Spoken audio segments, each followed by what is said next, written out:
할렐루야. 웨스터민스터 대요리 문답. 오늘은 141문입니다. 질문은요, 제8계명에서 요구하는 의무는 무엇입니까? 입니다. 답변은 좀 길지만 함께 나누겠습니다. 제8계명에서 요구하는 의무는 사람과 사람 사이의 계약과 거래에 있어서의 진실과 신실함과 공정함입니다. 모든 이에게 각자의 몫을 주며 정당한 소유주로부터 불법으로 압류한 재물을 반환하는 것입니다. 우리의 능력과 다른 사람들의 필요에 따라 아낌없이 내어주며 빌려주는 것입니다. 이 세상 재물에 대한 우리의 가치 판단, 소원과 애착을 절제하며 우리 본성의 유지에 필요하고 편리하며 우리 상태에 적합한 것들을 획득하고 보존하며 사용하고 처리하는 것에 대해 신중하게 생각하고 연구하는 것입니다. 정당한 직업과 그것에 근면하여 하며 검수하고 불필요한 법정 소송과 보증, 그 외의 채무 같은 것을 피합니다. 우리 자신뿐 아니라 다른 사람의 부와 재산을 획득하고 보존하며 증진시키기 위해 모든 정당하고 합법적인 수단을 동원하여 노력하는 것입니다. 이야기합니다. 답변을 조각조각 나누어서 보겠습니다. 첫머리 이렇게 시작합니다. 제8계명에서 요구하는 의무는 사람과 사람 사이의 계약과 거래에 있어서의 진실과 신실함과 공정함입니다. 이야기하죠. 성경은 사유재산을 인정합니다. 각자에게 주신 하나님의 분깃이 있지요. 돌아온 탕자의 비유에서 둘째 아들이 내게 돌아올 분깃을 내게 주소서라고 이야기하죠. 이처럼 우리 각자에게는 하나님이 주시는 분깃이 있습니다. 도둑질은 다른 누군가가 하나님께 받은 분깃, 그 분깃을 빼앗는 것이죠. 그러니까 도둑질하는 것은 하나님의 것을 도둑질하는 것과 같은 것입니다. 꼭 내가 저 사람 지갑에서 10,000원, 100,000원 훔치는 것만 의미하지 않습니다. 다른 사람의 재산에 손해를 끼치는 행위, 다시 말해서 하나님이 그에게 주신 분깃을 누리지 못하게 하는 모든 행위가 도둑질입니다. 성도는 정직하게 행하며 공의를 실천하며 그 마음에 진실을 말하며 그의 눈은 망령된 자를 멸시하며 여호와를 두려워하는 자를 존대하며 그 마음에 서원하는 것은 해로울지라도 변하지 아니하며 라고 하는 시편 15편의 말씀처럼 진실, 신실, 공정한 마음으로 사람을 대해야 됩니다. 답변 이어서요. 모든 이에게 각자의 몫을 주며 정당한 소유주로부터 불법으로 압류한 재물을 반환하는 것입니다. 이야기하죠. 모든 이에게 각자의 몫이 돌아가도록 해야 됩니다. 자신을 위해서 일한 사람을 위해 정당한 급료를 지불해야 되지요. 사회 질서를 유지하기 위해 국가에서 부과하는 조세도 정직하게 내야 됩니다. 로마서 13장 7절에요. 모든 자에게 줄 것을 주되 조세 받는 자에게 조세를 바치고 관세를 받는 자에게 관세를 바치고 두려워할 자를 두려워하며 존경할 자를 존경하라. 그렇게 이야기하죠. 국가의 권위가 하나님에게서 왔기 때문에 그렇습니다. 하나님이 국가를 통해서 우리에게 선을 베풀고 이에 대해 세금을 통해서 보답하는 것이죠.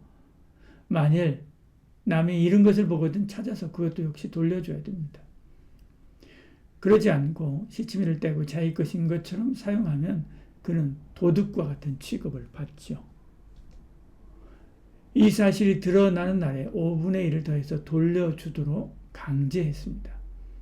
그러니까 하나님이 각자에게 주신 분깃에 복이 있는데 그 복을 누리도록 서로 협조해야 됩니다. 만일 그렇지 않으면 그는 죄 없다 하지 않는 것이죠. 답변 이어서요. 우리의 능력과 다른 사람의 필요에 따라 아낌없이 내어주며 빌려주는 것입니다. 이야기합니다. 만일 누군가가 도움을 구한다면 이에 힘을 다해서 돕고 섬겨야 됩니다. 냉정하게 거절하는 것도 8계명을 어기는 것이죠. 왜냐하면 하나님께서 도와주라, 급한 사람이 있으면 도와주라 말씀했기 때문에 그렇습니다. 누가복음 6장 30절에요. 내게 구하는 자에게 주며 내 것을 가져가는 자에게 다시 달라 하지 말며 그렇게 말씀하죠.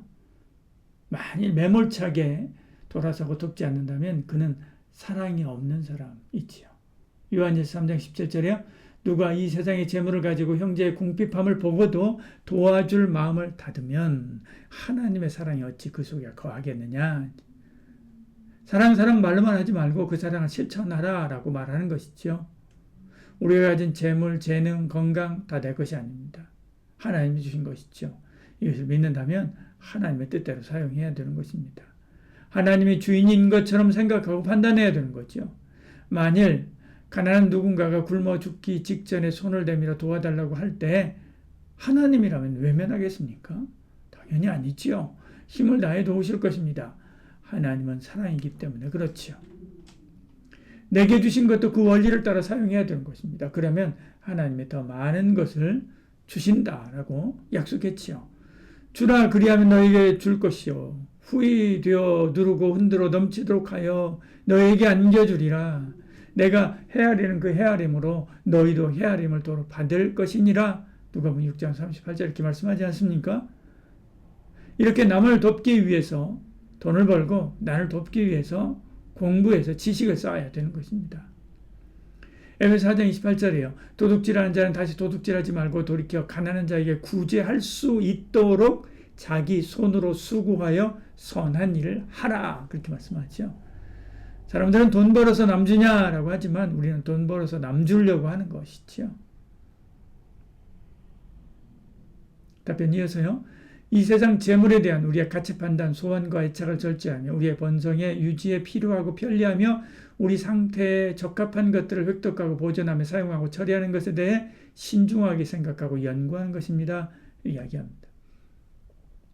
이 세상 재물에 대한 애착을 절제해야 됩니다. 돈을 사랑하면 일만하게 뿌리가 된다라고 했습니다. 하나님께서 내게 주신 것에 만족함이 없으면 한마디로 자족하지 못하면 욕심 부리게 되는 거죠. 그 욕심의 마음에서 다른 사람의 것을 속이고 빼앗으려고 하는 더러운 마음이 나오게 되는 것입니다. 그러나 자족하는 마음이 있으면 경건한 삶을 살 수 있습니다. 말씀대로 사랑하고 섬기는 삶을 살 수 있는 거죠. 혹자는 내 것, 내 마음대로 사용해도 된다라고 생각하기도 합니다. 내 것이 어디 있습니까? 없습니다. 하나도 없습니다. 벌거벗고 태어났습니다. 다 하나님께 빌린 것입니다. 돌아갈 때 다 반납하고 돌아갑니다. 동전 한 푼 가져가지 못합니다. 그러니까 성경은 선을 행하고 나누어 주기를 좋아하며 너그러운 사람이 되라 라고 이야기하죠. 디모데전서 6장 18절에요. 선을 행하고 선한 사업을 많이 하고 나누어 주기를 좋아하며 너그러운 자가 되라 그렇게 말씀하죠. 그러니까 우리가 먹고 사는데 필요한 필수 생계비, 인격 유지비, 품위 유지비가 어느 정도인지 알아 잘 사용하고요. 그 이상은 나누어 주기 위해서 연구가 필요합니다. 마지막에 신중하게 생각하고 연구하는 것입니다. 그렇게 말씀하고 있는 거, 이야기하고 있는 것을 보죠. 우리 친구들 중에는 하나님 통장을 따로 만들어서 관리하는 친구가 있습니다. 올해 직장에 들어간 친구인데 벌써 그러고 있습니다. 하나님 앞에서 내가 어떻게 살 것인가를 생각하되 재정 분야에서도 이런 구체적인 실천 계획이 필요한 것이죠. 이것이 8계명이 요구하는 바입니다.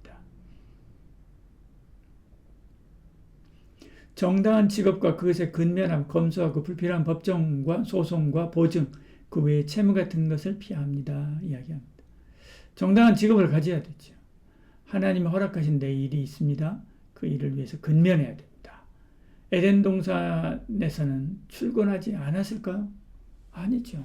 에덴 동산에서도 아담이 출퇴근했습니다.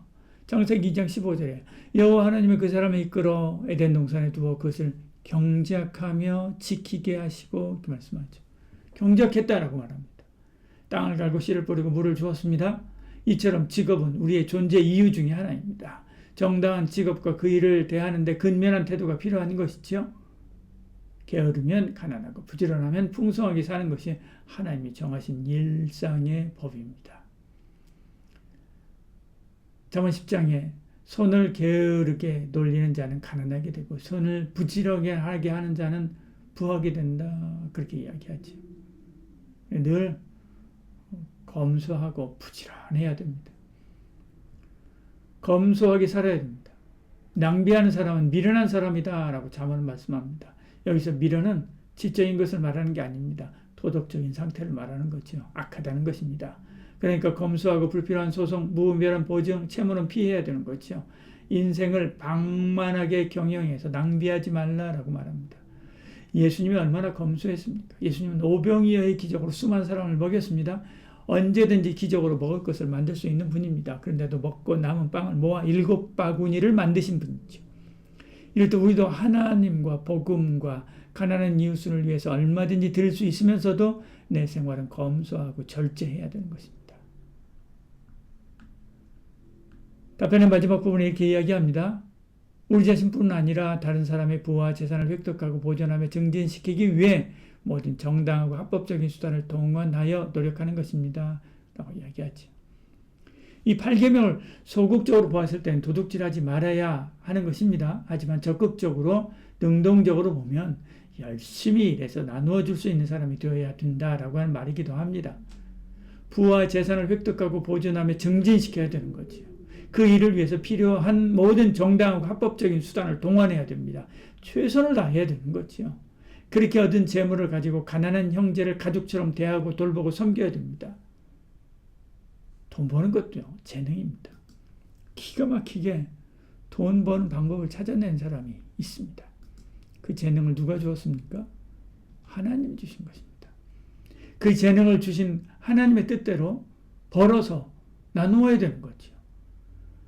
레위기 25장 이야기합니다. 내 형제가 가난하게 되어 빈손으로 내 곁에 있거든 너는 그를 도와 거류민이나 동거인처럼 너와 함께 생활하게 하되 그렇게 이야기하죠. 비록 미운 사람이라고 해도요. 궁핍하고 도움이 필요하면 도와줘야 되는 거죠. 내가 만일 너를 미워하는 자의 나귀가 짐을 싣고 엎드러짐을 보거든 그것을 버려두지 말고 그것을 도와 짐을 부릴지니라 이렇게 말씀하죠. 이렇게 사는 것이 하나님을 기쁘시게 하는 것입니다. 빌립보서 2장 4절에 이렇게 말씀하죠. 각각 자기 일을 돌볼 뿐더러 또한 각각 다른 사람들의 일을 돌보아 나의 기쁨을 충만하게 하라. 이것이 하나님을 기쁘시게 하는 비결입니다. 왜냐하면 이것이 하나님의 마음이기 때문에 그렇습니다. 그래서 이 다음 절에 이렇게 말합니다. 빌립보서 2장 5절에요. 너희 안에 이 마음을 품으라. 곧 그리스도 예수의 마음이니 이것이 예수의 마음입니다. 예수님이 십자가에서 이것을 실천했습니다. 하나님이 이것을 통해서 우리를 구원했습니다. 오늘 예수님을 따르는 우리도 이런 마음을 가져야 되는 거지요. 그리고 하나님을 기쁘시게 해야 되는 것입니다. 기도하겠습니다. 주님, 천지가 도둑입니다. 그럼 우리는 이 도둑과 강도의 구렬 같은 이 세상에 하나님의 사랑과 부요를 전하고 나누는 그리스도인이 되게 하여 주시옵소서. 예수님 이름으로 기도드리옵나이다. 아멘.